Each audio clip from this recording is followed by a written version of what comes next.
রতন টাটা বিশ্বাস করতেন টাকা দিয়ে মানুষ কেনা যায় না, ভালোবাসা দিয়ে আপন করে নিতে হয়, তবেই কর্মচারী পরিবার হয়ে ওঠে, ব্যবসা নয়। সেবাই ছিল রতন টাটার প্রধান ধর্ম, আর সেই আদর্শ এখনো মেনে চলে টাটা গোষ্ঠী।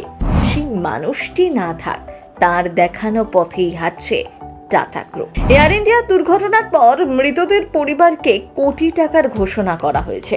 নিহতদের পরিবারের কাউকে চাকরি দিয়ে কিন্তু সমস্যা ঝেড়ে ফেলা যেত, কিন্তু তা হয়নি। রতন টাটা এরকম শিক্ষাই দেননি। আপনি বলতেই পারেন, কোটি টাকা কি একটা মানুষের জীবনের দাম?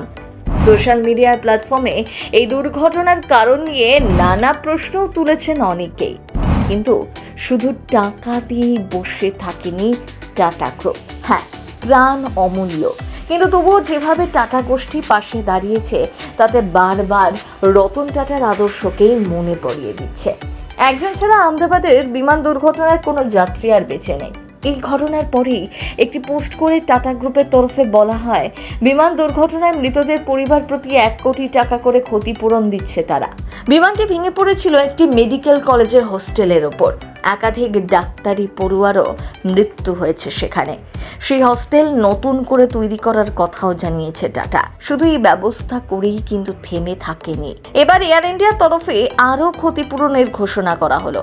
এদিন এয়ার ইন্ডিয়ার তরফে এক্সপোস্টে বলা হয়, বর্তমানে আর্থিক প্রয়োজন মেটাতে এয়ার ইন্ডিয়া 25 লক্ষ টাকা করে সকল নিহতদের পরিবারকে ও যে ব্যক্তি জীবিত রয়েছেন তাকে দেবে।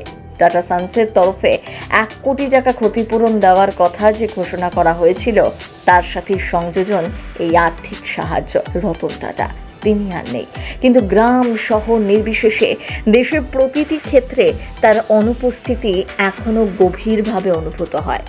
সহানুভূতি ও বিনম্রতার সঙ্গেও যে সাফল্য অর্জন করা যায় সেটা তিনি বারবার নিজের কাজের মধ্য দিয়ে প্রমাণ করে দিয়েছেন। এমন সাফল্যের পরেও তিনি আশ্চর্য রকমের বিনয়ী। অন্যদের স্বপ্ন সফল করার জন্য তিনি যে চেষ্টা চালিয়েছেন তার তুলনা মেলা ভার। তার নীতিতে এগিয়ে চলেছে টাটা গ্রুপ। যেভাবে টাটা গ্রুপ এই ঘটনার পর সংবেদনশীলতা দেখিয়েছে, তার দেশবাসীর নজর কেড়েছে। সেই অভিশপ্ত ঘটনা ভুলতে পারেনি কেউই। দুর্ঘটনাগ্রস্ত বিমানটির যে উড়তে সমস্যা হয়েছিল তার ডানা দেখেই বোঝা যাচ্ছে। পাশাপাশি ইঞ্জিন বিকল হওয়ার বিষয়টিও সত্যি কিনা তা নিয়েও প্রশ্ন উঠছে।